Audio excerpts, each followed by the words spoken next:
I'm recording this after the fact, that's why I look like trash. I'm not camera ready, but I realized that I was sniffling the entire time. I have a little bit of hay fever, so that's why that's happening, but hopefully it doesn't destroy the quality of the video too much. Alright, wow, I am shaking this table.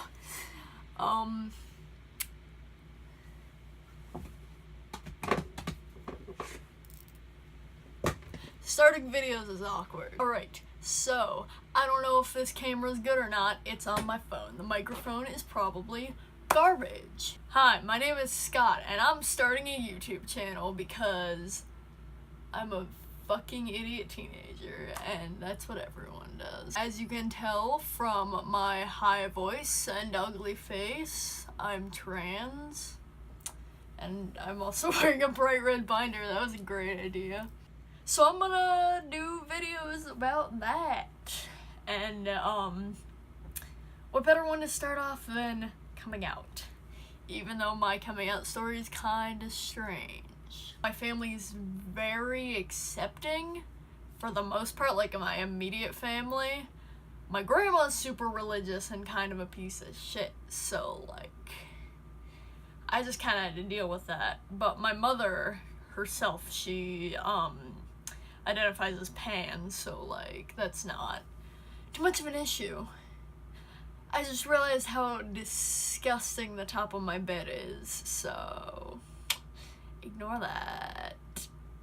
I need to repaint my room really bad, too. Initially, when I was in middle school, I came out as asexual, panromantic, and gender fluid because I didn't know what the hell dysphoria was, and I took my fluctuating dysphoria as being gender fluid. I struggled a lot with gender and such since I was raised by that grandma I mentioned. So, like, I wasn't sure if I would be accepted, and I was also very much put into that sort of, like, Tumblr gender thing. Like, not to be that guy, but that was my experience. And so I was not comfortable with my gender. I didn't understand it. And so eventually, because I didn't want to be seen as a girl, because, you know, I'm not, even though it took me a fat minute to figure that out, I came out as non-binary. And this was just like a quick thing, just because gender fluid didn't fit me. And I had already come out, so it was just kind of tacked on to the end of it. Freshman year, I never really came out to anyone about this, except for my best friend at the time, who was non-binary. I said that I thought I was a demi-boy, which was me, again, not being comfortable with saying I'm trans. Because I was stuck in an abusive friendship, but that's the topic for another video. During the summer, I was like, okay, I'm fully trans. This is who I am. It took me a minute, but I came to terms with it. I didn't really come out, not formally. It just slowly happened, and then, like, my mom started calling me Scott, and, like, he, him pronouns. She actually found out because I was, like, buying a pronoun pin, which is kind of weird. Like, wow, what a way to come out, just buying crap at Hot Topic. My official coming out for everywhere was August of 2017, I want to say the 16th, where I made a Facebook post, and I was like, hey, if you call me the wrong name, screw you. And I made a new Facebook account and all that. And so I was completely out, and I still have issues with my family, because religious family. I need to stop doing the thumbs up every 5 seconds. Every story I've heard so far, you just need to go out and say it. Nobody else I know has, like, done some big, huge thing. They just said it. Be very straight up about it, and started off with, like, I want to tell you something, because then they know it's serious. And if you worry that your immediate family, like the people you live with, won't be supportive, make sure you have something to fall back on.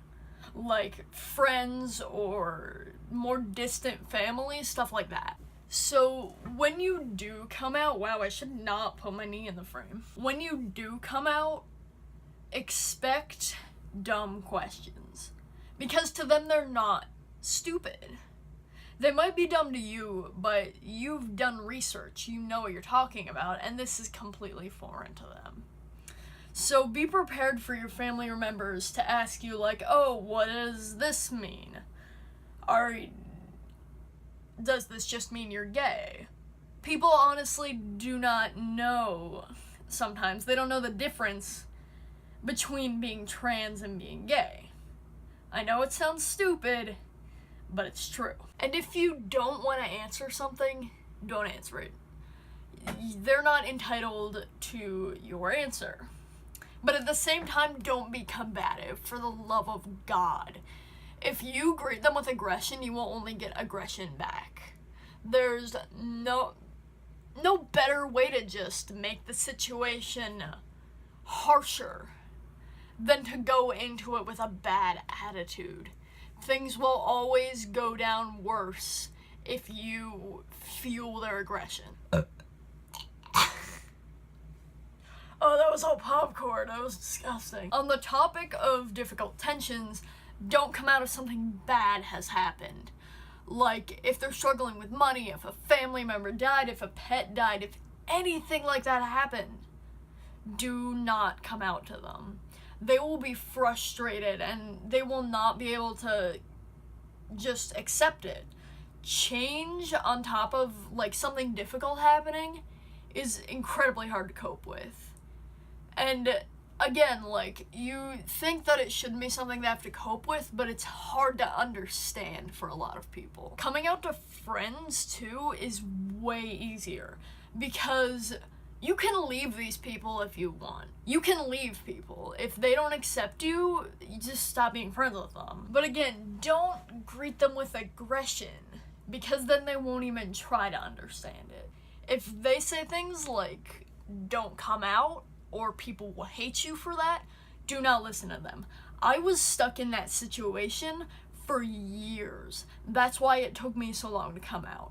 So if somebody says that to you, I wish I would have done this, leave them. Do not listen to them, ignore them. If you cannot say it directly, get somebody to go with you. Like, if you can't do it alone, have a friend or a, like, indirect family member, like an aunt or an uncle or something like that, go with you to tell whoever you're telling. Or write a letter, make a video, make a post online. There's many ways to do it without being face to face. In my experience, a good way to do this while still being face to face is to do it while you're in the car, because you don't necessarily have to make eye contact while you're doing this, and they can't just leave. They can't just quit the conversation. Like, if you stick to this topic in the car, you will get your point across. And finally, just be confident. If you're sure about what you're saying, then it'll go over better. If you understand what you've done your research, you'll know exactly how to respond to them and how to make this go over well and avoid any confusion, really. Don't be pressured by anybody to come out before you're ready. Do it when you're entirely ready and comfortable. Okay, that's the first video done. Like, comment, subscribe, and I will see you in the next video.